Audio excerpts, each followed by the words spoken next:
ওরা আমাদেরকে চবির শিক্ষার্থীদের মতো পেয়েছে।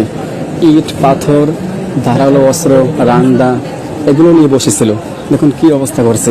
এতে মাত্র দুইজন, একজনের মাথা আর একজনের হকি স্টিক দিয়ে, ওই যে একজন বেটে শোয়া আছে তার কোমরে, তারপরে ডানায়, আরও এক জায়গায় মাথা কি করছে। প্রায় 20 থেকে 25 জন এরকম এখন বর্তমানে হসপিটালে ভর্তি আছে।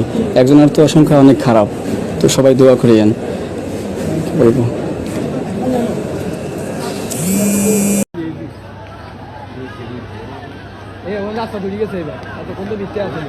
ওদিকে ছাত্র বেশি তো ওই কারণে এটা আরো গোলাঘাট হয়ে যাবে।